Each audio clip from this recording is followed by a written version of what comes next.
Now, guiding principles for improving the quality of work life. If any organization want to improve the working life of their employee, want to improve the quality of working life of their employee, then they have to follow these guidelines.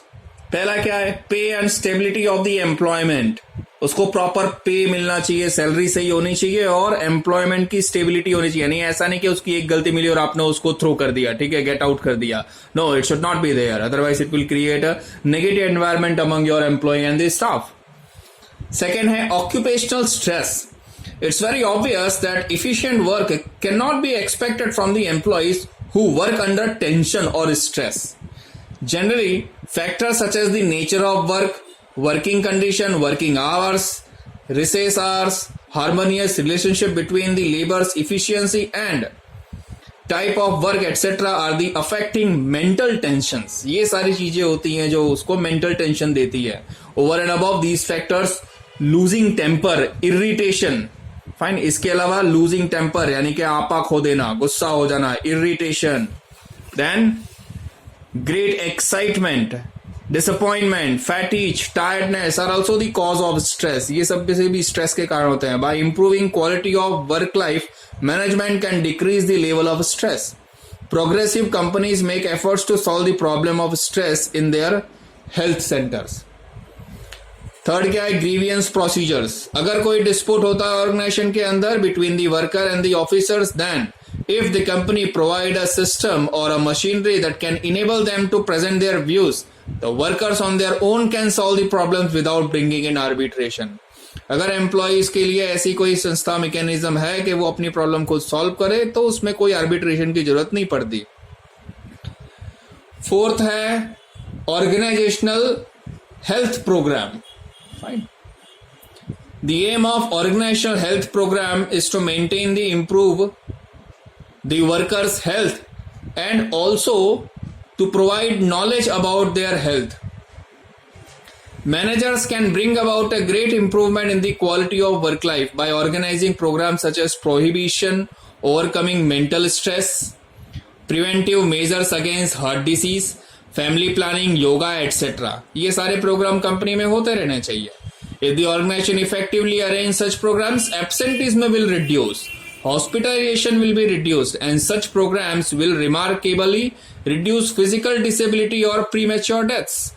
तो ये सारी चीजें होती है अगर health programme इस तरह के रखे जाए तो. सच प्रोग्राम्स में also include rest, physical exercise, yoga, meditation, wholesome diet and relaxation.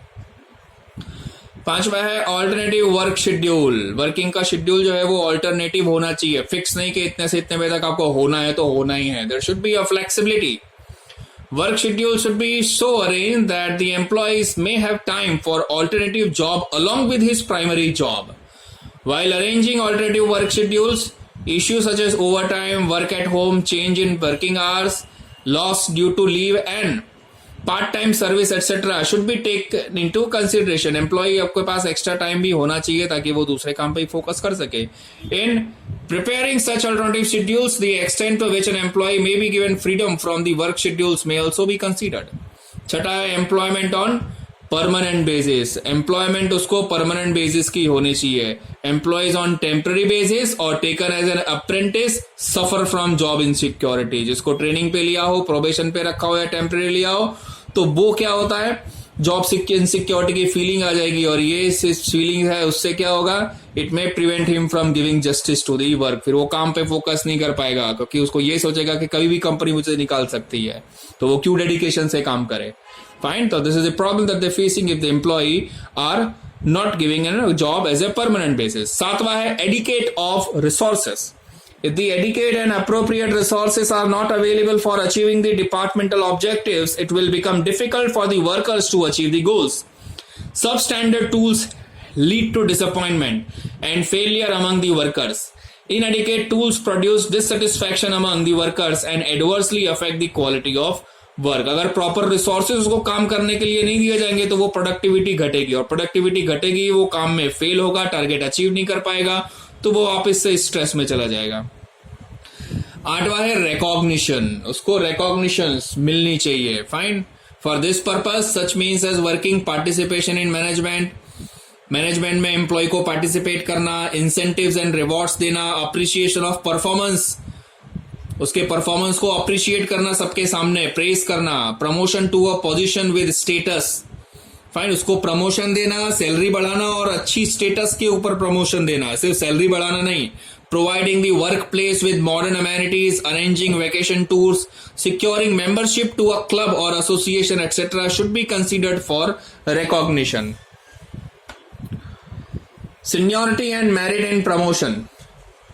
Promotion में सीनियरिटी और मेरिट दोनों ही एक प्रॉपर काउंटिंग, प्रॉपर अमाउंट में लेना, ठीक है, सिर्फ सीनियरिटी नहीं और सिर्फ मेरिट ही नहीं.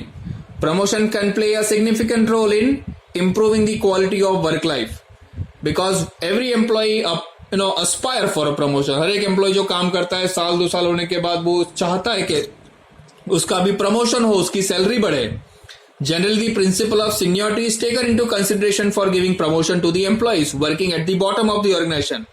And for the middle level officers, consideration of efficiency and seniority is desirable. यानी efficiency भी और seniority दोनों consider की जाती है. 10th, harmonious relation between workers and supervisors.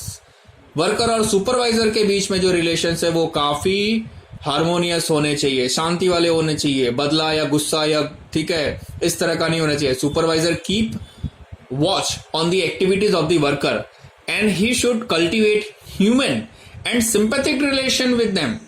सहानुभूति वाला रिश्ता होना चाहिए, मानवता वाला रिश्ता होना चाहिए सुपरवाइजर के साथ, ठीक है, मालिक या नौकर का नहीं. 11th is participative management and control of work. ठीक है, business activities are managed by the owners or their representative directors. However, better results can be expected by making the employees partners in the business. If the workers are encouraged to participate in the management and decision-making process as demanded by the trade unions, it will result in improving the quality of work life. अगर हम लोग employees को management और decision making काम में employees को हम लोग इंक्लूड करते हैं, उनसे सलाह मशवरा लेते हैं, तो अल्टीमेटली उनकी quality of work life improve होती है. This concept is adopted, the workers will be conscious for their work and will contribute towards the growth and development of the organisation. ठीक है, फिर वर्कर क्या है वो फुल्ली फोकस काम करेगा और कंपनी के ग्रोथ और डेवलपमेंट के लिए फोकस करेगा. फाइन.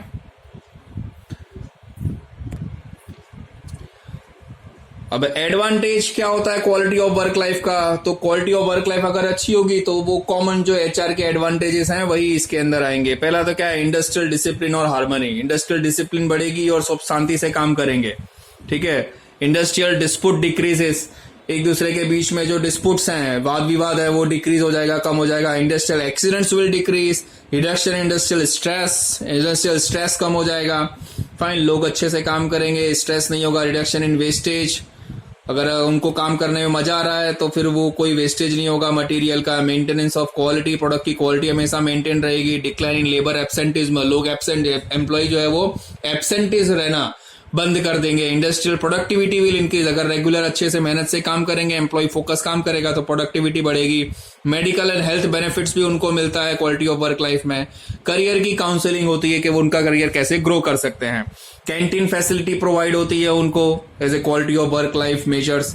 रिटायरमेंट के बेनिफिट भी एम्प्लॉय को मिलते हैं अगर वो परमानेंट जॉब उसकी है, परमानेंट एम्प्लॉय काम कर रहा है. Improvement in stand of living, उनकी लिविंग स्टैंडर्ड वो इंप्रूव हो जाती है. यानी कि अगर उनको ग्रोथ मिलेगा, उनकी सैलरी बढ़ेगी तो धीरे धीरे वो लाइफस्टाइल की या तो फिर अपनी अच्छी अच्छी चीजें वो घर में बसाना शुरू करेंगे, तो उनकी लिविंग जो स्टैंडर्ड है वो बदल जाएगा. डिक्लाइन इन लेबर टर्नओवर, लोग कंपनी बार बार छोड़ के जाना या बदलना बंद कर देंगे. ठीक है, अगर उनको एक जगह पे अच्छे से काम करने को मिलता है तो. सोशल हार्मनी इंक्रीजेस, एम्प्लॉय से एम्प्लॉय के रिलेशन जो है वो अच्छे से हो जाते हैं, कॉम्परेशन बढ़ जाता है. And if all the measures are used or applied, then goodwill of the unit increases. तो ऑर्गेनाइजेशन की जो गुडविल है, ख्याति है, उसका जो नाम है वो काफी फैलेगा. अब जो टॉपिक है वो है strategies for improving quality of work life. क्या क्या स्ट्रेटेजीज होनी चाहिए fine quality of work life improve करने की? पहला तो सेल्फ मैनेजमेंट वर्क टर्म्स, यानी कि एम्प्लॉय अपना काम खुद मैनेज कर सके ऐसे टर्म्स होने चाहिए. फ्रीडम थोड़ी इसको दी जानी चाहिए काम करने में. Management ask worker to form team of 10 or 20 members who has a leader and who leads the team for performance.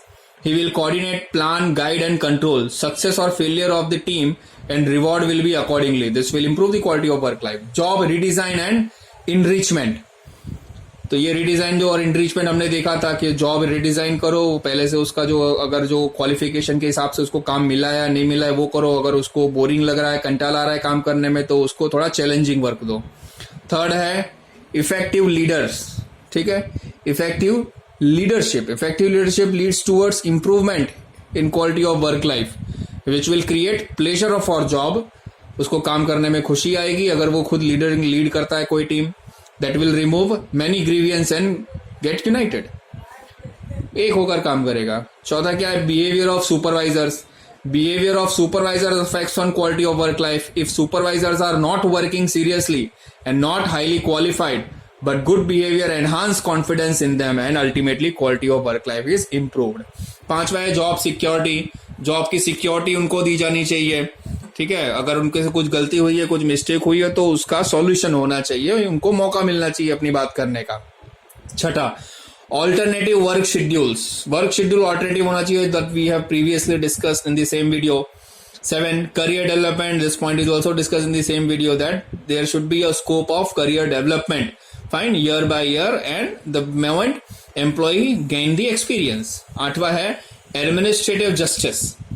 Management create the atmosphere of administrative justice to the employee and it will increase their morale to the highest level. काम का distribution करने में कोई dispute के अंदर administrative justice होना चाहिए और ये जस्टिस एम्प्लॉय को रियलाइज भी होना चाहिए कि yes, company is doing good decision, company is taking a good decision and give justice to each and every level of employ. तो ये क्या है? क्वालिटी ऑफ वर्क लाइफ उनकी इंप्रूव करेगा, उनमें पॉजिटिव एक एटमोस्फियर क्रिएट करेगा. Worker participation method.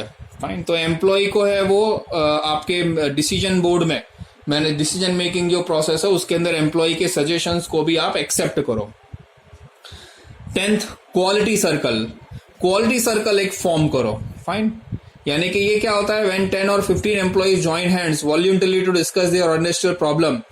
अलग अलग क्षेत्र से कंपनी के अंदर अलग अलग डिपार्टमेंट के अलग अलग सेक्शन के 10 से 15 एम्प्लॉय का एक टीम बनाया जाता है जो इंडस्ट्रीज की जो प्रॉब्लम है, उन कंपनी की जो प्रॉब्लम्स अभी वो फेस कर रहे हैं, कस्टमर की जो भी प्रॉब्लम्स आ रही है और उसको वो कहाँ पे क्यों आ रही है, तो हर एक डिपार्टमेंट वाले वो प्रॉब्लम अपने एंगल से डिस्कस करते हैं और उसका सॉल्यूशन करते हैं ताकि कॉन्स्टेंटली कंपनी की जो प्रोडक्ट्स हैं उसकी क्वालिटी को बनाया जा सके और इंप्रूव किया जा सके. This is called quality circle, जो है हमारा नेक्स्ट टॉपिक, वो नेक्स्ट वीडियो में आएगा. Fine, these are the various strategies of quality of work life improvement. Fine, thank you.